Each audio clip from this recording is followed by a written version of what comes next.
पतिव्रत धर्म के बल से यमलोक में पहुंचकर यमराज से बोली, हे भगवान, मेरे पति को मगर ने पकड़ लिया है।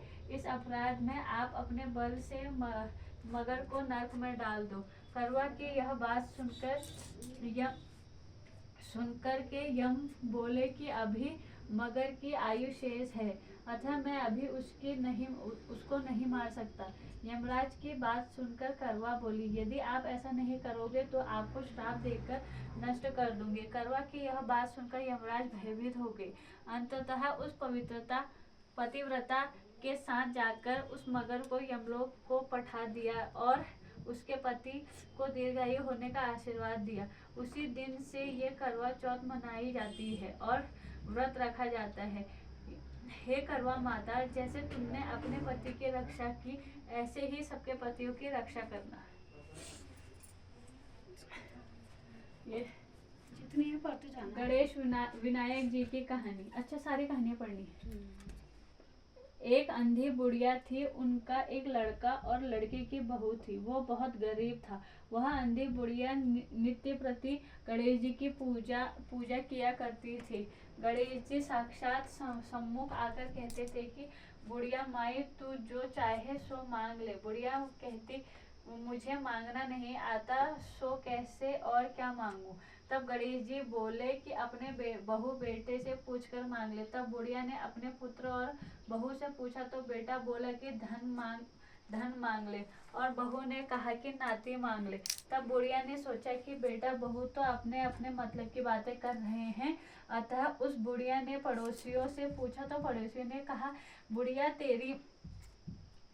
तेरी थोड़ी सी जिंदगी है, क्यों मांगे धन और नाती। तू तो केवल अपने नेत्र मांग ले, जिससे तेरी शेष जिंदगी सुख से व्यतीत हो। उस बुढ़िया ने बेटे और बहू तथा पड़ोसियों की बात सुनकर घर में जाकर सोचा, जिससे बेटा बहू और मेरा सबका ही भला हो, वह भी मांग लो और अपने मतलब की चीज भी मांग लो। जब दूसरे दिन श्री गणेश जी आए और बोले, बोल बुढ़िया माई, क्या मांगती है? हमारा वचन है, जो तू मांगेगी सो ही पाएगी। गणेश जी के वचन सुनकर बुढ़िया बोली, हे गणराज, यदि आप मुझ पर प्रसन्न हैं तो मुझे 9 करोड़ की माया दे, निरोगी काया दे, अमर सुहाग दे, आंखों को प्रकाश दे, नाती पोता दे और समस्त परिवार को सुख दे और अंत में मोक्ष दे। बुढ़िया की यह बात सुनकर गणेश जी बोले, बुढ़िया माँ, तूने तो मुझे ठग लिया। खैर, जो कुछ तूने मांग लिया वह सभी तुझे मिलेगा। यूं कहकर गणेश जी अंतर्ध्यान हो गए। हे गणेश जी, जैसे बुढ़िया माँ को मांगे अनुसार आपने सब कुछ दिया, वैसे ही सबको देना और हमको भी देने की कृपा करना।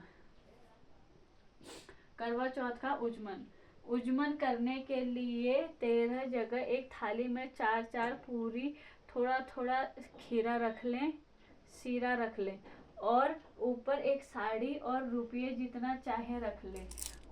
फिर उस थाली के चारों ओर हाथ से रोली चावल फेरकर अपनी सासू माँ के पाए लगाकर उन्हें दे दें। उसके पश्चात 13 ब्राह्मणियों को भोजन कराकर दक्षिणा दे करके और बिंदी लगा करके उन्हें विदा करते हैं। ठीक, अब पूजा की विधि पढ़ो। ये तो पूजा की विधि है पूरी। पढ़ ले उसको। कहानियां तो 2 ही क्या करना है?